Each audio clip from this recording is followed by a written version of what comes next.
Welcome to the Rise of the Ageless Starman. If you are an investor, a scientist, or an entrepreneur, please join us as we discuss about today's innovation and tomorrow's creation. Together we are here to find out how to make humans creative and vital at any age.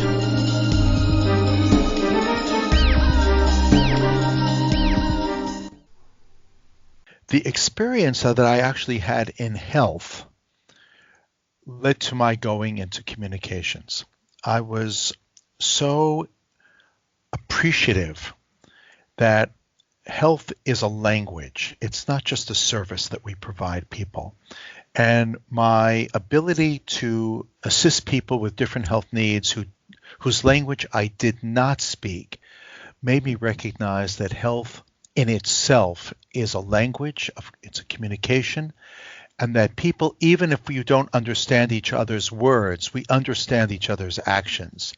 And from that experience, I felt I wanted to go into communications specifically over healthcare delivery because it was an opportunity to impact the lives of many, of tens of thousands, of hundreds of thousands, and of millions. And throughout my career, I have to say that communications as a healthcare career has not disappointed. So that's really the origin of this. And as you may know, Gil, my experience in health originates from my time as a combat medic in the paratroopers, caring for people whose language I did speak, but often people whose language I did not speak. And yet, though we didn't share a tongue, we didn't share words, we shared human touch, we shared the understanding that when a human vessel is broken, it is our responsibility to heal, and that healing in itself is a communication, is a language, and I felt dedicated to pursue that as a career. Yes, and this is very extraordinary experience that even with enemies you can have sympathy, and not everybody experiences it in life in such an extreme environment. It's very true. But I ultimately believe that when we see a human being suffering or broken, that each human on the planet is precious, and we cannot turn our back to their needs. And often what we find, we see this today around the world, healthcare professionals working in refugee camps, healthcare professionals working with people who have really health disparity needs, health professionals of different sorts working in villages and in third world nations. And even today, as we face the coronavirus around the world, healthcare professionals gearing up, placing themselves in frontline risk in order to provide healing from people all around the world, particularly our public health professionals at the World Health Organization and in the United States, the Centers for Disease Control, and other nations who recognize that the role of healer is of utmost paramount importance to our survival as a planet. And so most certainly I was struck by that period of my life. It's never left me, and my desire to help people of all different needs, facing all different health challenges, really is a driving force within my life, and I know many other people's lives. Certainly the people I work with at Fin Partners around the world continue to inspire me.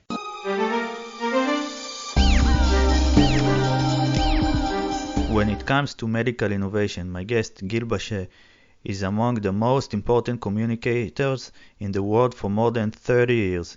M&M includes Gil in the top 50 influential people in health, and Pharma Voice included him as top 100 inspiring health leaders. Communication is in his DNA. He dealt with all aspects of the health sector, from patient, physician, providers, payers, and policy sectors.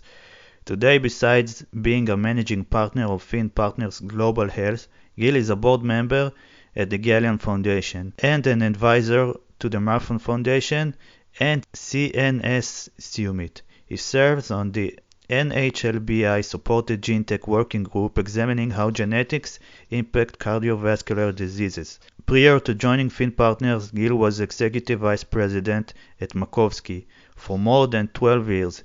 He also has a background in private equity, having worked with GTCR Golder, one of the U.S. largest venture funds based in Chicago, as he was the CEO of Health and Quest Communications. We touched only the tip of the iceberg of his rich career. We must move forward as we have a lot to cover today. So those who aren't familiar yet with Gil and want to know more, I invite you to check his LinkedIn profile or just go to the Fin Partners website after the episode. So Gil, thank you for joining me today. Gil, thank you so much for inviting me to chat with you today. It's a pleasure. I know we're speaking to each other across an ocean at a time where our world seems very, very close, particularly because of some of the public health risks that we face together and are trying to overcome together. So while you're by flight about 12 hours away from me today, we're moments away in terms of our shared concerns for people's well-being. So Gil, I deal a lot with aging science, and what do you think about the aging industry? Is it a fad, a trend? Absolutely not, Gil. The concept of healthy aging or wellness is something that needs to be a priority across the public health domain.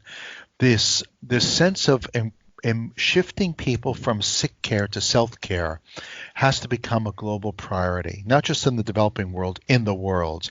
And there's a number of ways to do that. First of all, a lot of the challenges that our aging population face are what's called non-communicable diseases. These are illnesses that actually are created often from or lack of healthy diet and lack of exercise, lack of good sleep, and lack of access to preventive care. So illnesses such as heart disease or diabetes or respiratory disease, even some cancers. These are illnesses, non-communicable illnesses that really cut people's lives short, but even more so at the aging process, steal from us, rob from us vibrant years where we've gathered or we've gained years, but we've not necessarily gained health. And I just want to talk about this since you've raised the question. If we take a look at our aging population around the world, and we take a look at what people are dying from specifically, or the illnesses they're facing, most of those illnesses are called illnesses of aging. So non-communicable illnesses of priority include heart disease, they include diabetes, they include cancer, they include neurologic conditions like Alzheimer's, they include physical conditions like arthritis. And these are all conditions, health conditions that impact the aging population and particularly diminish what we would prefer healthy aging, cognitive ability, physical ability, internal wellness ability. So it's not by any means some sort of fad or a new concept or trend. It actually has to become a public health priority throughout the world. Some of that can be through preventive care, but some of that can be by elevating our awareness around the world on healthy diet, the importance of exercise as we get older, and even how do we use parahealth professionals, inspire the frontline healthcare professionals who aren't necessarily doctors to play a greater inspired role in instilling in our populations a concept that we can take better responsibility for our health.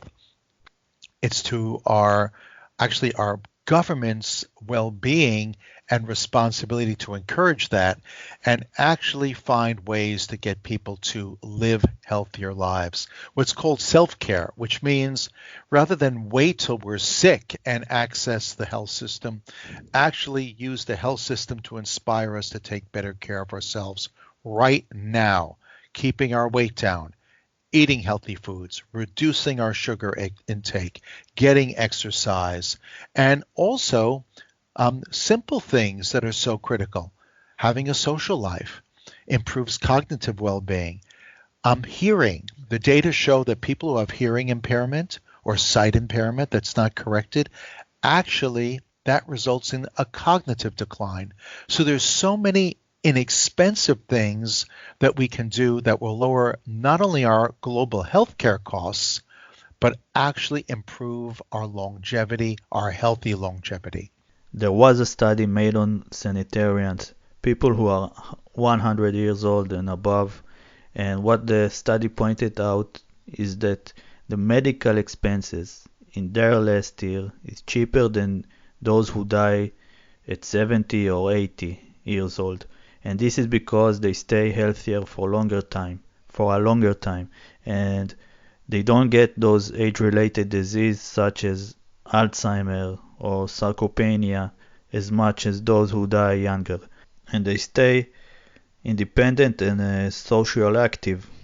Yes, So that's very true. Gil, you're living in a nation that is pioneering senior care at all different levels. When I have the privilege of visiting my Finn partner colleagues who are headquartered in Jerusalem and working obviously with Israeli thought leaders who are really, sort of bringing their message to the world, and I speak with public health leaders in Israel, there's a lot to be learned from that nation, from your nation around the world. For instance, long-term care at home.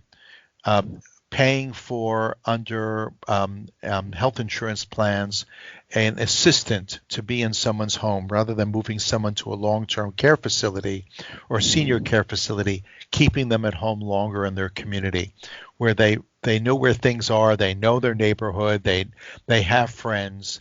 There's not a sort of a break in their day-to-day life. These are all simple things that are humane and actually keep people cognitively sharp far longer. And it's true. The more we can keep people in their own environment, the healthier they usually are. And when people feel that they can take care of themselves, the more inspired they are. Think about it. I think of my grandmother who was in her 90s when she left this world. She was extremely proud to be living on her own. She had moved to a studio apartment across the street from a supermarket, but she loved the fact that she could get up and out and take care of herself. And that gave her motivation to get up in the morning and get going, have friends and family over. Probably extended her healthy life into her 90s. Same with my father-in-law, thank goodness. He's 95. He's still very active. He's a physician. He sees some patients. He enjoys it. They enjoy him. But he has really honed his day-to-day life as a teacher of others, as a vibrant member of a family, of a community. That social interaction and the pride of doing things for himself in his household with his wife are all part of the healthy aging process. Now we've moved away from that, but what you said, Gil, is so important. It's not just preventive care, it's intuitive care. It's self-care. It's inspiring people to take better care of themselves, not just when they're older, but throughout their lives when they're younger, so they can enjoy life as they age. Aging is inevitable. It's better than the alternative, as they say. But one thing's for certain, when you're old and not well, it's miserable. To be old and well is to enjoy your years of wisdom. When you're healthy and older, it's amazing how people gravitate toward you, and people in turn, you gravitate toward people.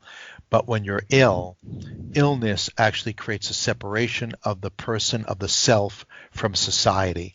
And that's an illness into itself. So healthy aging has to be a priority. Now, we have to look at the health process as having outcomes. One of the outcomes we should measure ourselves by how many people are getting to that window of being older and actually happily taking care of themselves. And I think it's something we have to aspire to. I know I certainly, in my professional life and my personal life, try to set a personal example for my colleagues, often younger.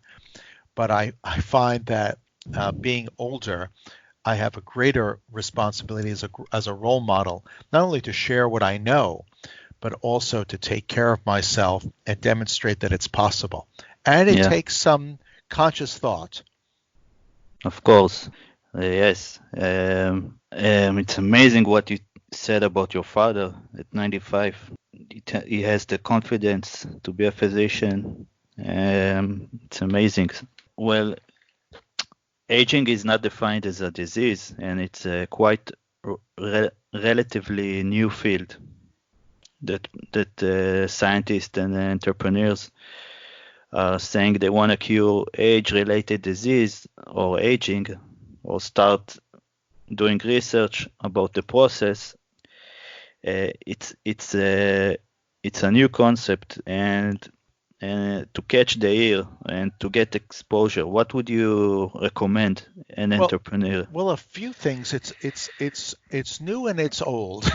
No pun Yeah. intended. So first of all, you have doctors like Thomas Poole of Harvard, who are treating just 100-year-old people and older. It's a practice that he has developed. He's written about this, a book. He's published on this.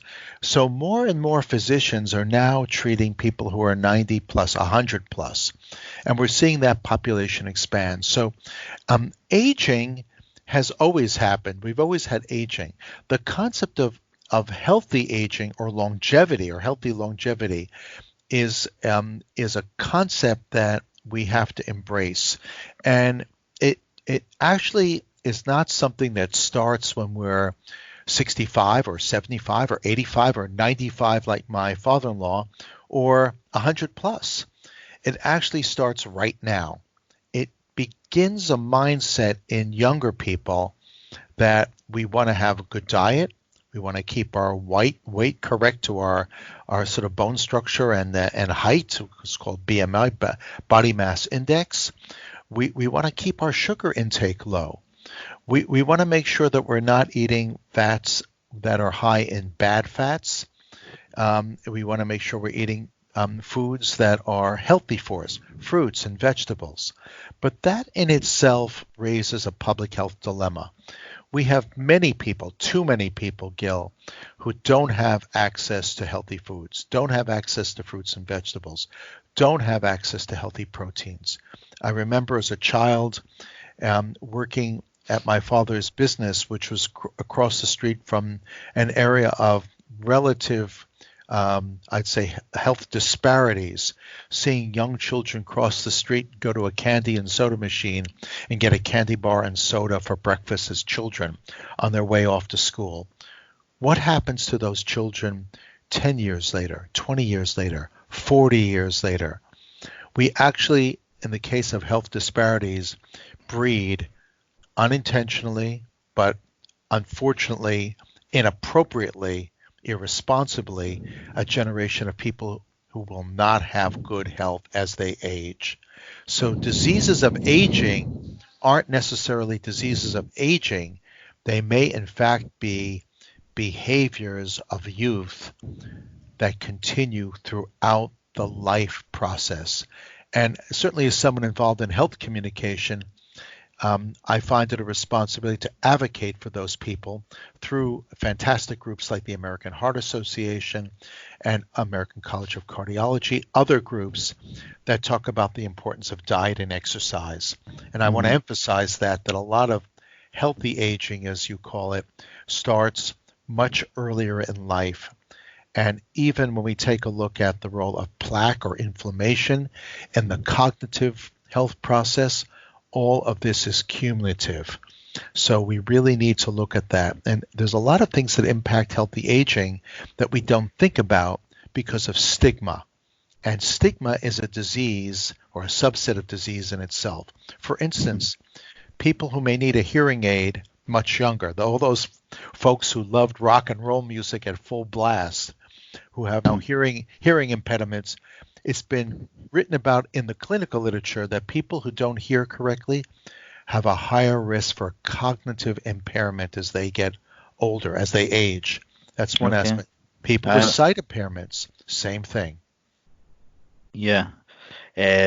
So, like, if some new entrepreneur has a new idea for study or research, how can he get exposed? That's a great idea. So look, our senior population.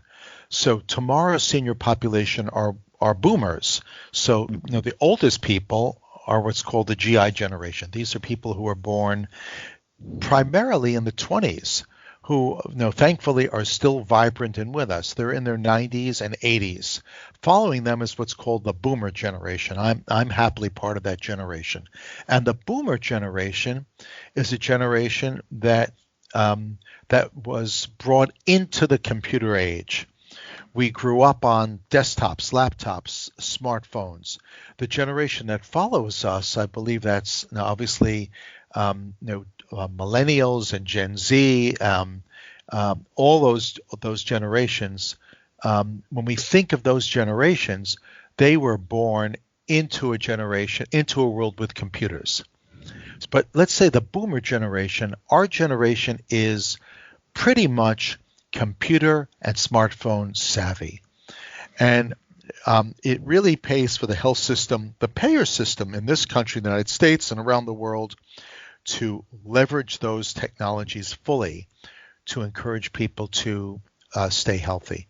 A variety of different apps and tools that are appealing to that generation now, from diet apps, from the Apple Watch, which I'm wearing, Apple Watch 4, which has a very good heart function app on it. The internet provides great sources. There are now food services that provide ready-cooked foods that are healthy.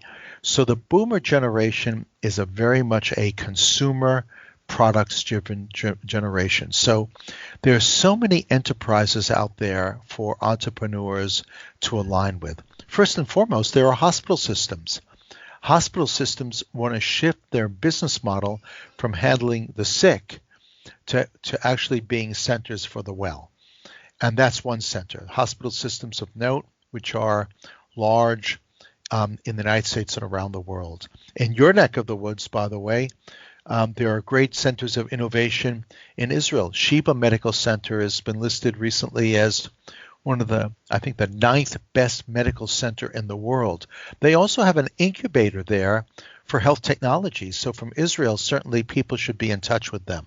There are trade groups that are great to connect with in Israel, like M Health Israel is a great example of that. Hadassah has an incubator right on its campus. Another great example of that. Around the world, great health systems like Henry Ford, Northwell have incubators where they're looking to partner with pioneers in health innovation to make themselves faster, smarter, and better service-oriented. There's also payers who are looking for new options, and even major pharmaceutical companies are looking for digital health, digital therapeutic possibilities to partner with in order to make their other products more relevant or actually build out the service offering around products. So we're at a time of great innovation, not just biomedical innovation, which is phenomenal, cell and gene therapy.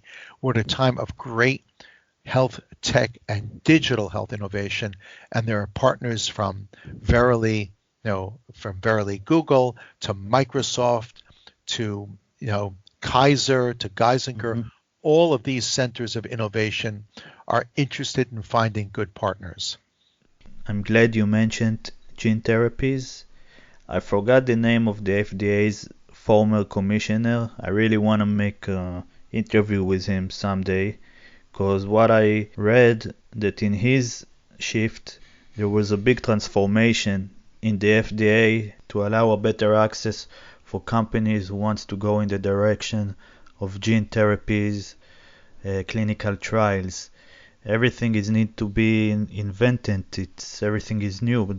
I must get an interview with him somehow. Yes, well, Scott Gottlieb, you're referring to Scott Gottlieb, and Yeah. Dr. Gottlieb really is an innovator. But I just want to highlight one aspect of Dr. Gottlieb that I think is overlooked of why he's as good as he is. Dr. Gottlieb, before he became the former FDA commissioner, before that, he had a previous stint in government, so he knew health policy. He had worked with Eli Lilly previously, so he understood product innovation. He's a physician. He understood the provider world. Few people remember Dr. Gottlieb is also a cancer survivor. He understood patients. And obviously, to make all that work, he understood the payer system. So Dr. Gottlieb is a pattern recognition or puzzle recognition expert who understands the health ecosystem. And that's what makes him so powerful. Actually, unintentionally, in parallel to that, when we created the Fin Partners health practice in 2015, that was our mantra as well, to enable clients to navigate successfully the complex health ecosystem. And those enterprises or people who are able to help innovators navigate that system are really providing a tremendous service. Dr. Gottlieb is a great example of that. Yeah. Yes, and one of the barriers I see in order to make it innovation faster are the clinical trials. They take a lot of time, and in recent years, the costs are only rising. It's another barrier. It's, someone wants to start an idea, but he knows he needs so much money, and it will take so much time. What can we do about it? Well, we're dealing with many complex issues, and certainly in the United States, we have a lot of people. We have a lot of people who have diverse points of view. I think what can we do about it? First and foremost, it actually, beyond wisdom and experience, knowledge, actually one of the greatest attributes or behaviors that advances people's care is actually a mindset of collaboration. And the mindset of collaboration, it sounds easy, but if we take a look around the world, right now we seem to be challenged to put that into the forefront. Our medical system often is challenged the same way. We have payers and doctors who are not working with each other. We have a product innovation sector that is really feeling under siege by policymakers and payers. We have patients who feel they're not being heard. We have innovators who are trying to get their message across to gain essential access to capital, to resources, so that they can pursue innovations that can improve the human condition. So I think that some of the greatest success stories that we see from public health and from what we'll call, sort of like the commercial side of health, are where people understand how to navigate the health ecosystem and how to collaborate with diverse partners. The inability to understand the other is probably one of the greatest obstacles we're facing right now in improving people's health. And I want to give a classic example of that. Our doctors today around the world, around the developing world, often are hard pressed for time. That's a problem. And this being hard pressed for time means they don't have the opportunity that they would like to spend time with their patients. Listening, understanding is the foundation for having what I'll term empathy of the moment, and to use the language and experience of the patient to help get closer to them and help resolve the underlying health concern. So these are some of the challenges we're facing. They're not just challenges of biomedical innovation or technological innovation. They're challenges of human understanding. And unless we can appreciate how understanding the need of a human is paramount to resolving their challenge, it's really hard to get on top of the problems we face from a public health or a global health standpoint. And actually, we were talking very early in this podcast about my early experiences in military medicine. And that was the shift I made on the battlefield, actually. I recognized that to help someone whose language I might not speak, they might have been just beforehand my enemy. Obviously, when a human being's body is broken, they're not an enemy any longer. They're not a combatant. They're a broken person. Yeah. But I made the priority to seek to understand what fears they had and challenges they had through my eyes and my touch. And that made them very cooperative and actually helping me help them. I think our system needs everyone to help each other right now. Yes, good communication is important. Sometimes we might know more than we think we know, but with the lack of good communication, doctors are missing the diagnosis, and later it can reflect on the research we make. Yeah. So this is, by the way, happens often. You know, I look at the situations that we face. Often the inability to listen to the patient can lead to a misdiagnosis, but more so, there's another problem I think our system faces because doctors don't have the time that they would like. And I actually think that the big challenge right now is actually we're treating symptoms instead of people. Mm-hmm. So often, rather than understand the underlying cause of a disease, we look at the symptom and treat the symptom. Whereas we might be treating the symptom of type 1 diabetes or type 2 diabetes or heart disease. The disease might be diet. The disease might be lack of exercise. The disease might be understanding what is good diet.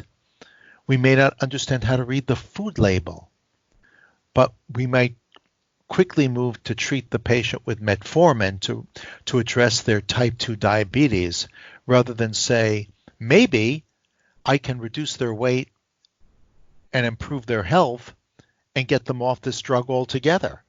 That would be a better treatment. How do I do that? But because we don't feel we have the support system in place, we end up treating disease, sick care, instead of focusing on how do I get this person back to wellness. Yeah.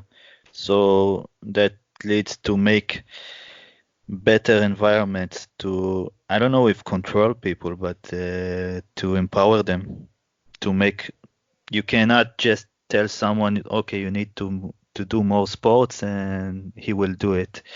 The environment we need to somehow to create should empower him and make him choose it. On the contrast to what I said before, the rising cost of clinical trials, today data science and analytics can do a lot more in drug development that we used to do. They can make it sometimes more efficient and faster, and they can show us some results that we wouldn't have even some insight that we couldn't see by ourselves. But here again, there are obstacles. One, it's very hard to compete with other industries on talented employees. Because gaming is easier than drug development, let's say it, and or ed tech company. It's faster results, less risk in research. It's much easier. And second, medical records are not always available to companies, and if they are available, I don't know. In Israel, it's quite organized, the data. Yes, but it is. I think in the US you need to cross a few systems in order to make the data work. So it's not always available.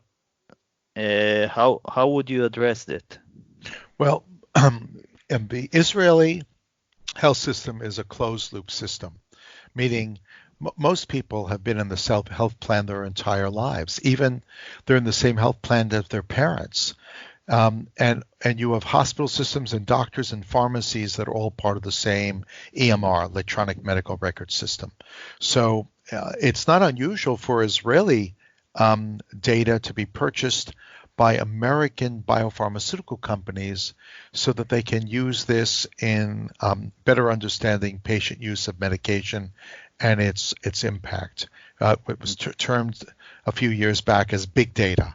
Now, of course, we've moved to artificial intelligence or machine learning. So Israel has a much more, I wouldn't say advanced, just advanced, but much more organized healthcare system of records. Also, because of the system's structure, these data can be used as part of sort of assessing patient care and even in clinical trial use. The United States doesn't have a system of interoperability. Even in the same city of New York City, NYU Langone's medical records for its patients don't communicate with Weill Cornell Columbia Presbyterian's medical records, even in the same island of Manhattan. So it's two different EMRs.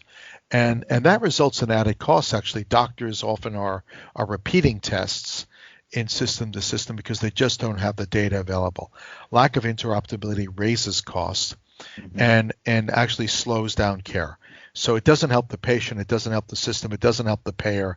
I don't know who that the fragmented system is helping at that point. But you've raised a few questions, and I just want to touch one. Clinical trials. Most clinical trials actually don't succeed, not because the medication didn't succeed. Many don't succeed because we can't get patients enrolled into the trial. When we try to use what's called virtual clinical trials, certainly that an app or digital records or digital participation can provide, the criteria are so stringent in these real-world life trials that the trial is never filled and completed. That's a challenge. So in the area of clinical trials, ideally, we have not yet mastered how to use technology to make it more patient-centric as opposed to center-centric. And that's a challenge because you have centers of excellence that are treating certain conditions that can be hours away for a patient participating in a trial, and therefore they don't participate or they drop out of the trial. That's a problem. Clearly, once we get to a place of virtual clinical trials or using digital data to get people involved in trials, we'll have more success. So we see a lot of different challenges right now that we haven't seen in the past.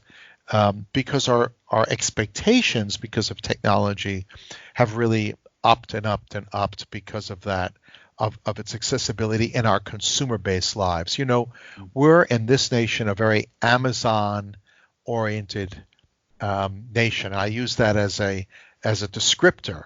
We can go on Amazon and order something and get it the next day. And yet that expectation in terms of medicine is not met. Medicine is not Amazon friendly. Yeah. It's still difficult for the consumer to access. It's difficult for investigators to access, and that slows down the process. Yeah, it slows down even drug innovation. And that's exactly what I said. For Amazon, it's easier to pull the talented data scientists and machine learning experts. How can we pull those employees into drug development? We need to show them some kind of maybe results. I think that yes. There is a progress, and they can, no one wants to be this scientist that. Well, I won't say nobody. It's a little bit too seriously, but it's quite frustrating if you didn't, during your career, you didn't see any results to your work. Yeah, look, Amazon has mastered commerce because it has studied supply chain management. It has squeezed the supply chain and how it moves product from its warehouses or others' warehouses to your doorstep or to the consumer's doorstep in the United States. I know Amazon is now coming to Israel, and people are wondering what will be the impact on Israel's retail business, since Israel still really is driven by the mall. In the United States, Amazon has really impacted going to a place and buying a product, whereas in Israel you don't have that yet. but this clinical research is more complex than moving cat food from a warehouse to your house. And it involves everything that that Israel is good at. Interesting enough, for instance, Israel is far more advanced in telehealth than the United States. Telehealth exists in the United States, but medicine is practiced or licensed on a state-by-state basis. It's complex. You need to know the rules and regulations. Thankfully, there are companies that actually are focused on helping companies, payers, provider systems, telehealth companies master all of the logistics of telehealth. It is much more complex legally in the United States than in Israel. So what we're dealing sometimes are both our expectation. People are used to going to a doctor's office. That's changing in the United States. We have more and more people using walk-in clinics. That's creating a complexity that hurts clinical trials, believe it or not, because when you go to a walk-in clinic in the United States, you're going for a symptom and you're being treated for that symptom. The whole patient is not being treated.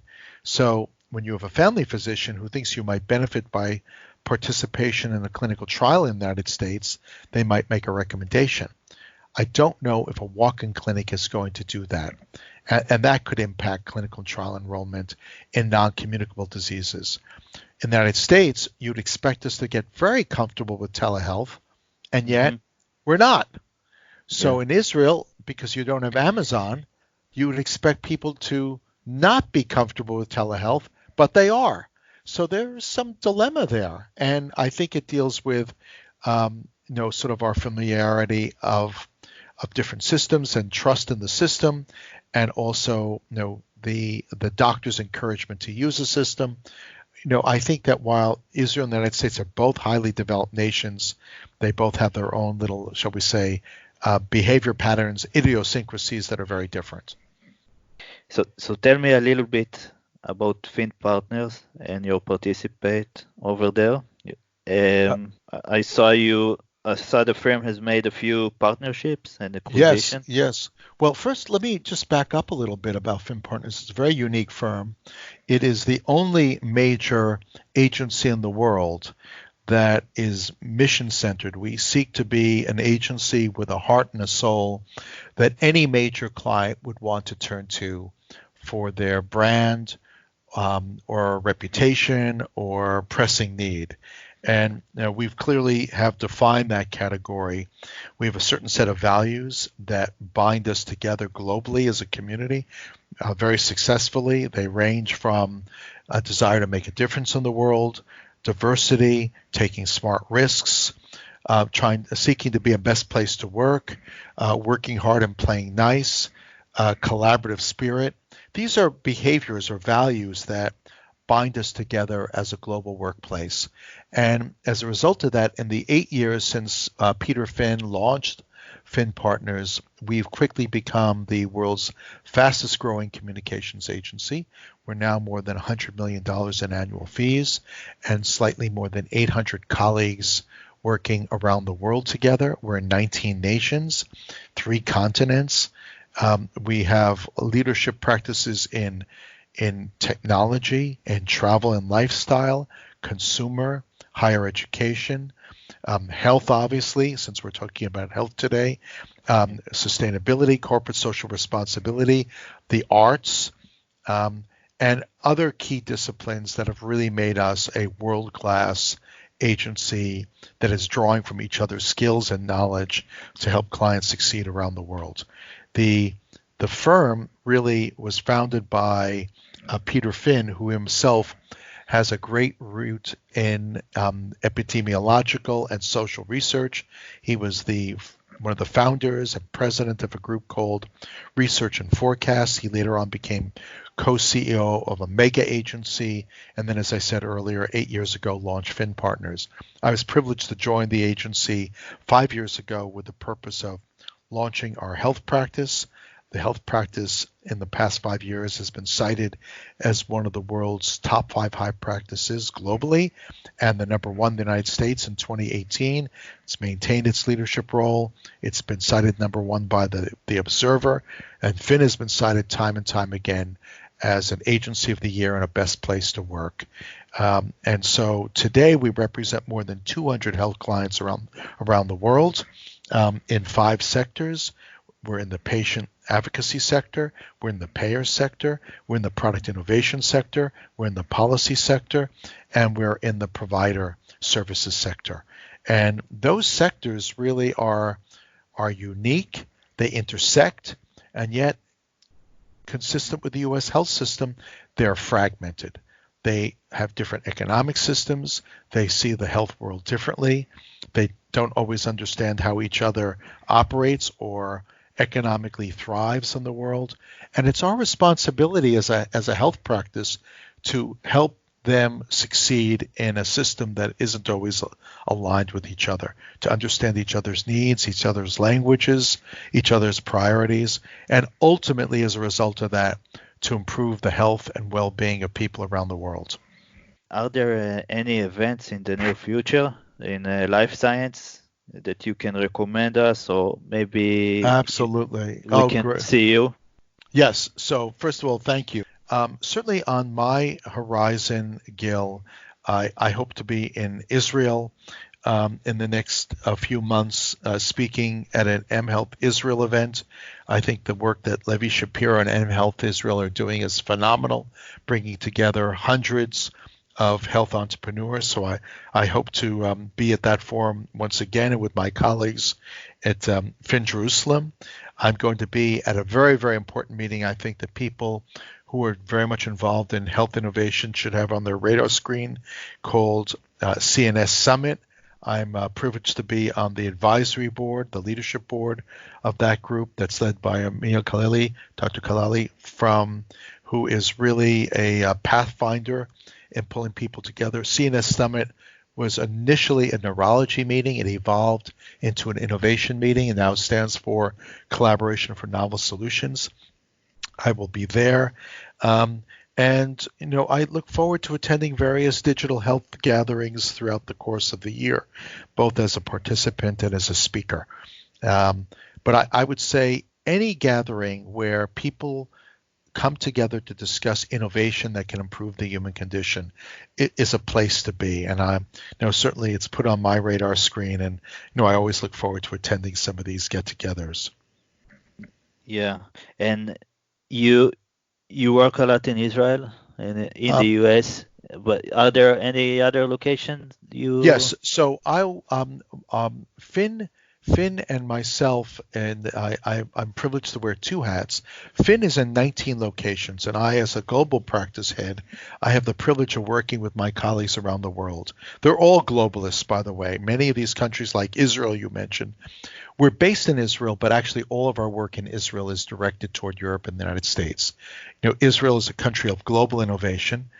People are based there because there is talent there are resources there, home is there, but they're projecting their value to the rest of the world. So that's why we're there. It's definitely a nation of innovation, great innovation, and we're privileged to represent some amazing clients there that are changing the world of health, like Theranica and migraine, OrCam, and the ability to give people who have sight disabilities an ability to navigate the world and to actually tell them what is happening around them.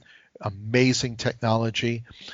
Companies like Early Sense, Medial Early Sign, OncoHost, countless innovators in Israel that are changing the world of health. And so obviously we're in Israel. We're in France, in Paris. We have a strong health group there. We're in Asia Pacific. We've launched globally a tremendous initiative called the Fin Wellness Collaborative that marshaled many of our resources, our practices, our talents, our colleagues all around the world from different disciplines to focus on how we can improve human wellness around the world. Health is akin to that, but it's only a piece when we're dealing with wellness. Technology is part of that. Travel and lifestyle is part of that.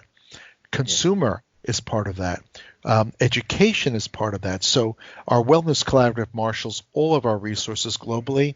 I'm in the UK. I'm doing quite a bit of work. I'll be at the Giant Health meeting in December. Very important get together.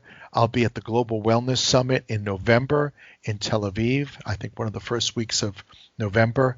The Global Wellness Summit, which meets in a different nation every year, meets this year in Tel Aviv. I'm privileged to be there.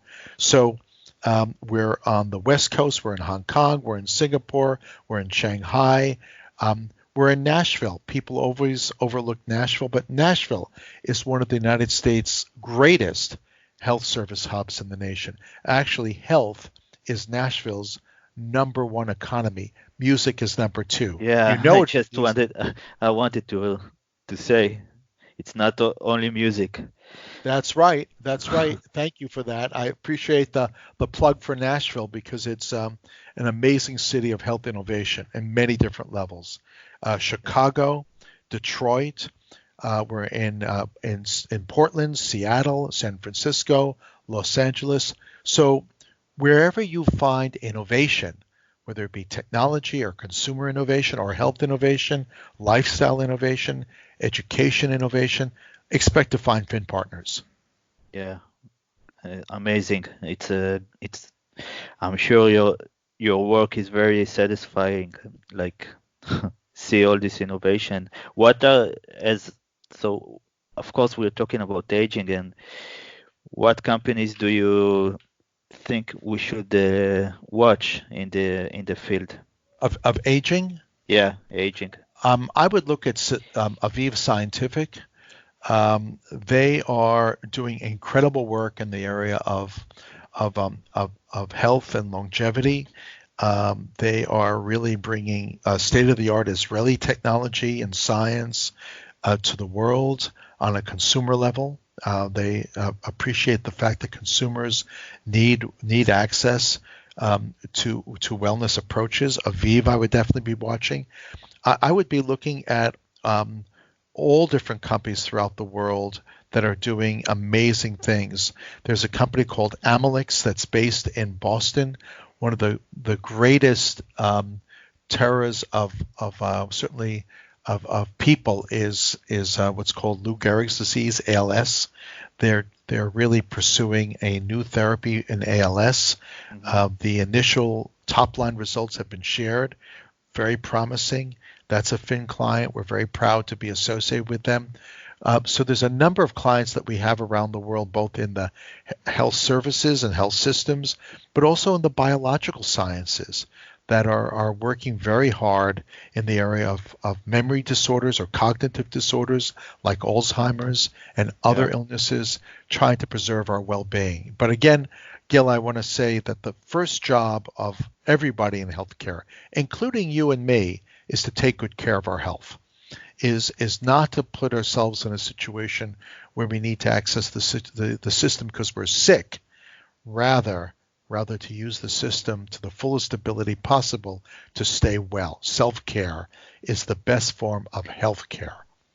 Yeah, it's good you mentioned it again. I just, I grew up in the 90s. Since then, like the politician, in Israel, what are they always saying? That they need to take care that the old lady in the hospital will have a bed, and instead of trying to make her not enter into the hospital because she's old, and keep her vital and living. So true, Gil. So true. I think that, look, when we take a look at why people are ill and long-term care, congestive heart failure, diabetes, hypertension, high cholesterol, respiratory disease. These are illnesses, non-communicable illnesses, that we can work harder from a society standpoint to prevent. There are certain illnesses that we can work hard to do our part. Sometimes genetically, unfortunately, we can't escape them. Certain cancers, you can have a genetic predisposition. But again, often lifestyle influences the genetic process. So we have to do our part, and obviously, when we need to access the system because of health needs, it needs to be the most advanced and ready for us. The way we do that collaboratively is actually not to tax the system economically for illnesses that could be prevented, so that we have the bandwidth of resources to actually deal with our health needs if and when we have to turn to that system. Okay, Gil, we had a great episode. As I said in the beginning, we covered a lot. I want to thank you for for joining to my podcast. It was a great conversation, and we'll meet in Israel, I'm sure. Yeah, again, when you said is the conference in Yes, so May? there's a few. I hope to be there in June, and I hope to be there in October and November for different conferences. And Gil, I want to thank you and your programming for reaching out and bringing up these issues. I think often we think aging is going to happen tomorrow. Aging happens right now, regardless of your listener's age. We're on an aging journey, always, from youth. We're on a journey to get old. It's inevitable, ideally, if we take very good care of ourselves throughout our life adventure. Eating well, diet, good mental health, I want to add that. Dealing with our mental health needs is a very important part of this as well. Yeah. Having community, accessing the system for preventive care, educating ourselves. If we do these things, hopefully we'll enjoy the gift of longevity. Thank you again, Gil.